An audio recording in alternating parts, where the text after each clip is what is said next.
Book one is all about the books that I read for the last 40 years. And today I have my special guest. She is the author of the book Stand By, no other than Miss Beth McDonough. Welcome, Miss Beth, on Book One Review. And can you please introduce more about yourself that I missed? Absolutely, Daniel. So I was a newscaster for 30 years, all over the United States. I lived in major cities, Houston, Philadelphia, New York, Minneapolis, Oklahoma City, Missouri. We kind of get around if you want to climb the ladder in television news. And at one point or another throughout my career, I worked for all of the network owned and operated stations. And I loved it. I anchored a little bit, but I didn't like being in the studio so much because I much more preferred being out in the field, as we call it, which is kind of being at the intersection of chaos and adrenaline, out where the stories are taking place in the world. Interesting, and thank you so much for sharing your knowledge and wisdom to the world, Miss Beth, and hoping for more and more empowering books like this to come. So, tell us. The title is Stand is powerful yet simple. What is the central message you want readers to take away from this single potent word? Well, the word standby is a television term. And I use that colloquial as well. Sometimes when you're talking with someone and you're like, oh, stand by, right? So it's that moment of being suspended in limbo when you don't really know what's going to happen next, which speaks to what my life was like back in the day. And that's why the book is called Standby. Kind of standby for be ready for whatever's next in the world. And in television news, we would wear an earpiece and the control room would get in my ear and say, stand by. And that means be ready for whatever's happening next. So that's what the title speaks to. And the takeaway of the book, oh, so many takeaways. Well, you obviously can tell, there's a mug shot. And then next, that was taken when I was in jail. And next to that is a headshot, just a common headshot anybody takes for their job. And that speaks to the two sides of addiction, kind of the before and the after, if you will. And the takeaways. Well, gosh, I have been sober now with a lot of help and support and commitment for 16 years. And the takeaways from the book are things that I've learned through my sobriety journey over the past 16 years. Hard won wisdom, let me tell you. Things like as a reporter, I've seen a lot of stuff in this world, and I always covered mass disasters. And I was intrigued by people who could survive things or go through things and come out of it better. And so, what I say is asking for help. It was hard for me to ask for help, and my boss had IV help the first time I got a DUI. But shame and stigma being what it is, kind of keeps you sick and it keeps you stuck. And I said, no, no, no. This is a one-off. It'll never happen again. Because being a strong reporter, I just could not convince myself to accept the help that was extended to me. And I want people to know that asking for help is not a sign of weakness. It's actually a sign of strength. And it amplifies the resources that will come to you. Because it's amazing when you will acknowledge publicly a problem that you have. And if you're willing to do something about it, people will help people who help themselves. And, if you tell people you're not going to drink anymore, you'll be amazed at how your support system circles around you to prop you up and help support that as well. And I want people to know that, I lost everything. I lost my home. I lost my job very publicly. I lost a lot of friends. I lost some family members. I certainly lost my identity and self respect. And I want people to know that you can be broken and you can be brave, to start on a journey towards, for me, it was alcohol addiction, whether it's addiction or regrets or reinvention, or you have to pivot in life. You can be both broken and brave. And I also want people to, and that's the point of this cover, to see that I'm inspiration in action, that I've lived all of this. I've lived all of these steps. You know, some people write about resilience and their wreckage. I've lived it. And I've walked through the fire and I've learned things along the way that can help people embrace their own comeback and find out that everyone's worthy of redemption. Everyone. It's not just for a select few, it's for everyone. And every day you get to wake up and course correct, you know, if you slip, because we're all human. No one does recovery or even life perfectly, right?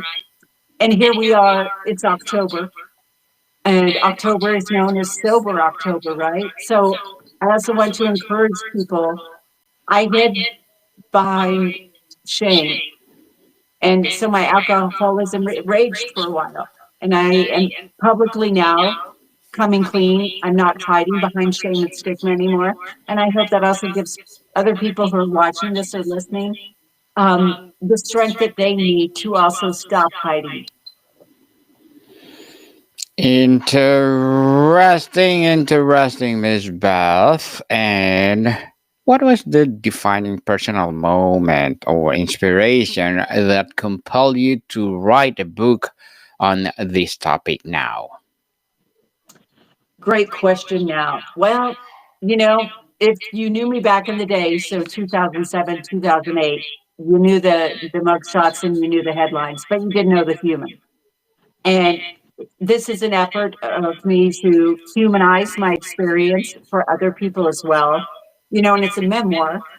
So it's me, but it's really not. It's a mirror for anyone who's battled shame and secrets. Maybe you exploded your life like I did. I dropped an atomic bomb in my life. And I really believe that people, whatever their struggles and challenges are, can see themselves in my struggle, in my surrender, in my strength, and that the book is a companion. It's a tool for them. Because, you know, if you talk to any alcoholic or anyone with a substance abuse issue, none of us grow up going, hey, I think it'll be fun to be an alcoholic. That sounds like a good time. No, no one wants to grow up and be that. And whether you're hardwired from family history and genetics, or women, and this is important, this is something I learned when I went to treatment and recovery, that women are uniquely disadvantaged when it comes to alcohol. And people, my friends and whatever, when I would go out after the news, we would blow off steam, you know, maybe have a couple of cocktails in the hopes that you didn't take what you saw home to your families and maybe you wouldn't absorb it yourself, the trauma that we saw. Well, my friends would say I would have one drink and it's like I went from 0 to 100. There's a medical reason for that, and I learned that in treatment. And I didn't know it, so I'd like to pass it along to others watching this, that we women will suffer the inebriating effects of alcohol 30% more than men because we have more fat on our bodies and less water and less of an enzyme needed to break down alcohol. Well, that's compared to men. Men have more water in their bodies and less fat. That's important because alcohol dissolves in water. And that's why you'll see we women, we may have the same amount of drinks as a man, but we are exponentially more inebriated. You know, we get drunk faster because of that. And I think that's something for people, women in particular, to be aware of. And then, you know, if you're taking an antidepressant, that magnifies it even more. So those are some facts that I learned through my journey that I wanted to share with other people as well. So, Miss Beth, how do you define what means to stand by in a world that often feels like it rewards conformity or silence? Yes. How do you handle that? Well, it's by speaking out. It's doing this. I believe, you know, writing the book, talking on podcasts, doing TV interviews, newspaper interviews, magazine. It's about building the bridge. And I want people to know that they don't always have to be on standby in their life now, that, you know, you can take the next step. I, as a reporter in a very hard charging, fast paced environment, I wasn't a quitter. That worked well for me professionally, not so well for me personally. I want people to embrace the fact that quitting when it comes to alcohol, sobriety isn't just about quitting the alcohol, it's very important, but it's about creating a better life, getting more clarity, getting purpose in your life again. And that's why I wrote the book, to create a bridge to other people and to give them the strength and the comfort to believe in their own comeback as well. Miss Beth, your book likely explores different ways to stand by. Could you describe the spectrum from a quiet internal stand to loud public one? Oh, yes. Well, yes. Okay. My job was very public. So when I got the DUIs, my firing was also very public, right? Hmm. Many people who perhaps get DUIs or get in some sort of other trouble with the law, if they didn't have a public job, maybe nobody knows about it. They would know about it unless they tell them, right? And I just don't know that that's a great idea. Having worked with many alcoholics now over 16 years and try and help them find recovery as well, they still, some still want to hide. They don't want their boss to know. They don't want their spouse to know. They don't want their kids to know. And I just don't think that's the right course of action. I think it's important to acknowledge publicly, say you have a problem. And it's okay. The world is much more open to messy stories in this day and age. And there's so much support out there now, and people want to help others. And we all know that alcoholism, it doesn't negotiate. Alcohol's a taker, not a giver in the world of relationships. And so, for someone to acknowledge they have a problem, own it. And as a result, you will find out that people will circle the wagons to help you as well. And there are a few takeaways that I really want to emphasize to people too about, whatever your witching hour was. For me, it was after the news late at night because I'd get done with the 11 o'clock news and then would go out to the bars or I'd go home and drink. In your witching hour, whatever that was, come up with new hobbies and or habits. So for me, I would go home and do meal prep at night. And that would give me some time to, unwind, kind of decompress while I was cooking and start to get tired. Cut out triggers in your life, whatever would trigger you. See if you can cut that out of your life. It's important to establish boundaries too. We all know that we all have toxic relationships or maybe people who aren't the best influence on us. Cut those out of your life. Purge all the alcohol out of your home. And for me, I gave away all of my alcohol to friends. It was like Christmas for them. Get rid of your barware, anything that you would use to drink, your Pilsner glasses, get rid of all of that. Make sure you replace voids in your life with hobbies or routines, things that you enjoy, structure. Structure is really important. And distract yourself. And this was something really interesting that I learned in treatment as well. The therapist told me the cravings last anywhere from 7 to 20 minutes. So if you're early in sobriety, realize, okay, you've got 20 minutes that you need to power through this. Go brush your teeth. Because if you ever had a cup of coffee or a glass of orange juice or even a Diet Coke after you brush your teeth, nothing tastes good after you brush your teeth. And that will help get you through the craving as well. Build your support network. And then again, look at me, 16 years of sobriety. I have some hard-won wisdom, and time will show you, it will show others how much you can heal and how much better your life will be without alcohol in it. Indeed, Miss Beth. So, beyond the physical act, what are the key pillars, perhaps courage, conviction, or compassion that a person needs to build a solid foundation to stand on? Oh, I appreciate the question. Courage and conviction are very important. You have to know you're ready. Number one, you can't get someone, sober if they aren't ready. They have to be ready. And however you get to that point, for me, it was hitting rock bottom.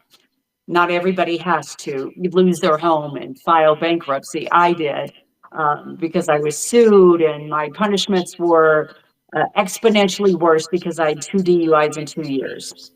And like I lost my car, my driver's license, all sorts of things. So for someone to commit to sobriety, if you're going to do anything, go all in. Go all in. And I look at sobriety now as my superpower. I'm proud of the fact I could quit. So people at home listening and watching this, you know, listen to whatever got you to this point. For me, it was a public firing, very public firing, losing everything in my life. People need to commit to your sobriety and then tell as many people as possible, because that creates its own accountability and that will help you immensely. A major theme in books like this one is often a fear of judgment or failure. What is your advice for standing firm when you're afraid of falling? Oh, absolutely. I mean, fear is what kept me from getting help. And, fear, shame, stigma, it's all kind of in that dirty, messy little pile. The fear, you're afraid you're going to lose everything if you tell people you have a problem. But guess what? You're going to lose it anyway if you don't.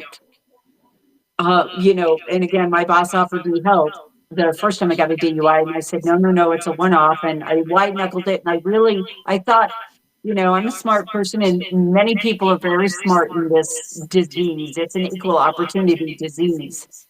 And I just couldn't, the fear, I couldn't bring myself to accept the label of being an alcoholic the first time around. So put your fear aside, because if you don't get help and you don't clean up your life, you're going to lose everything anyway. And there's a study that came out. I'm going to refer to a note real quick. The National Institute of Alcohol Abuse has a recent study that 30 million people ages 12 and older suffer from alcohol use disorder. And then 1 in 8 deaths, adult deaths, are linked to alcoholism, alcohol related complications. So in your heart of hearts, if you have a problem, own the problem, own it, acknowledge it, tell as many people as possible, and then accept the help that's extended to you. And in this day and age, so many treatment centers have scholarships and grants and funding for help, that resources have never been more ample than they are now.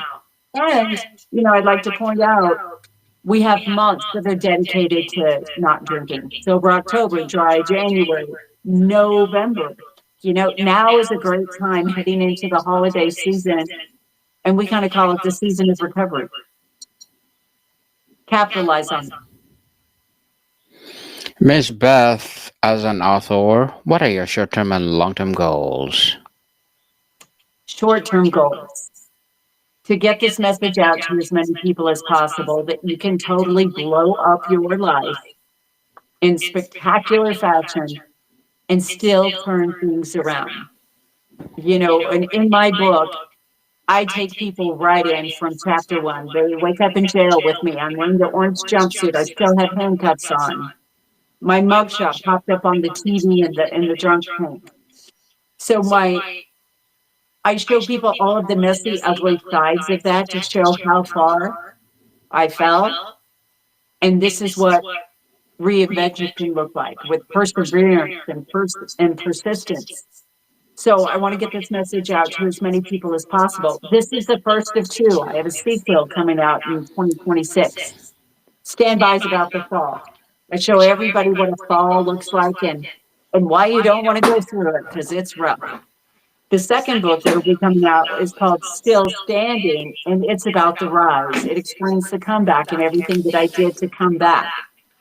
And then in the next couple of weeks, I have a podcast coming out with one of my dear friends.